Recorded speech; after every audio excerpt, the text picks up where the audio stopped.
Black lives don't matter. So bright it might as well have been a neon sign.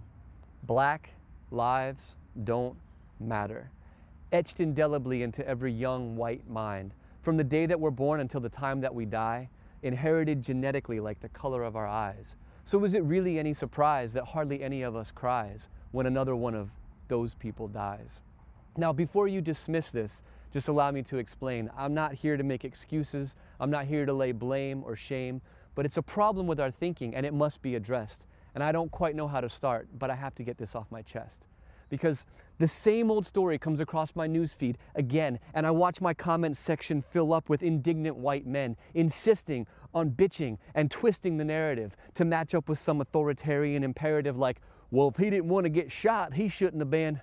Resisting. And I'm like, really? For real? Is this how you people honestly feel? That a human being should lose his life for refusing to kneel? And now the crimes that are punishable by death include selling cigarettes, DVDs, or cassettes, saying, please don't touch me, or am I under arrest? Standing in a stairwell, or wearing a jacket with a hood, or reaching for your driver's license, or being perceived as rude, or playing with a toy gun in an open carry state, or in the toy section at Walmart, or inside your own front gate, for complying and trying to do exactly what you're told, for lying down with your hands on your head in the middle of the goddamn road. And I know, we don't have all the facts, and split-second decisions that determine how an officer reacts. And I know that there are justifications left and right. But let me ask you one question, and please answer honestly. How would you have reacted if all those people were white? Like, what if Eric Garner or Michael Brown had had blue eyes and come from our side of town? Or what if Phil Castle had been reaching for his wallet when the cops fired 4 shots into the same car with a white toddler?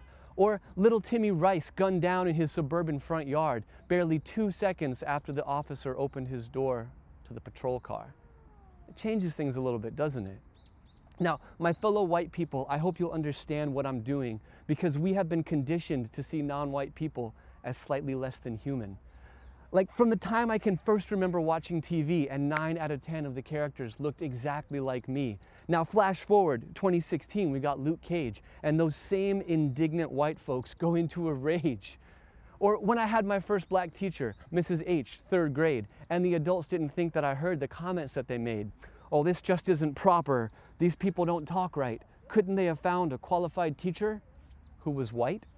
And how could those attitudes not have affected me, not have colored the way that I viewed racial identity?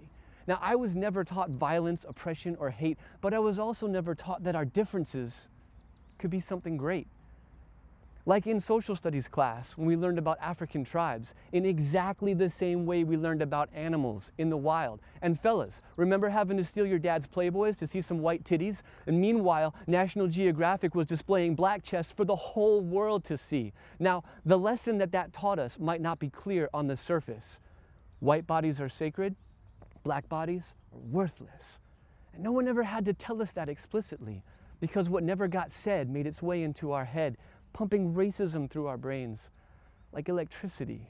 Now, I know this all sucks, but it's time we just faced it. How could any of us white kids not have grown up racist?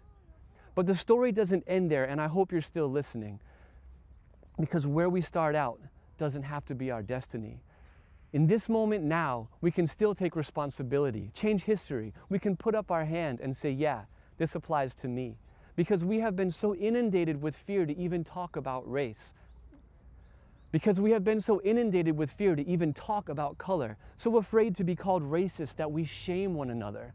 But look, this is me saying, I'm no better than anyone else. Because if we want to see real change, we have to start with ourselves. Now, I'm not talking about being another white savior, and I'm not even talking about punishing racist behavior. I'm talking about the question that might be haunting you the way it's haunted me. What can I do? Now, it might not be fair, and it might not be our choice, but in recent years, it has become increasingly clear that the government's ear is deaf to the black voice. So it's on us, my white brothers and sisters. Damn it.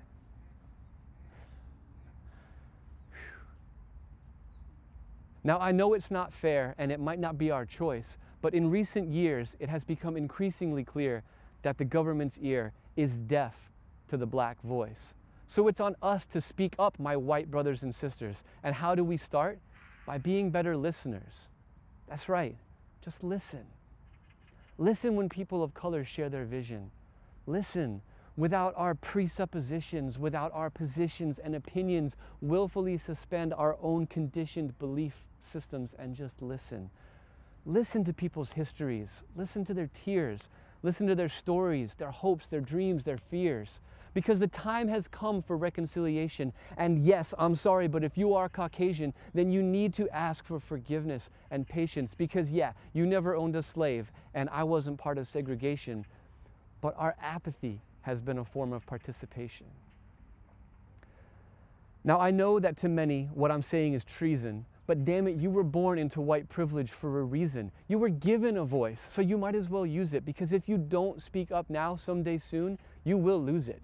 You see, I know that we're all very pragmatic and scientific, and that if we can't see something, we don't want to believe in it. And I know that there are many whose eyes remain blind to the intimate interconnectedness of all humankind. But even those who don't have eyes to see that we are all part of one human family can at least understand and maybe someday agree that what happens to you eventually comes back to me. So after they've hunted down and killed the very last African, you think they'll stop there? Hell no, we got Mexicans, we got Indians, Arabs, all people with brown skin. We got Hispanics, Latinos, Polynesians, Filipinos. We got Native Americans, Aboriginals, First Nations. We got Chinese, Koreans, and all kinds of Asians. And when they've gone down the whole list, they've gone down the line and the whole list is through.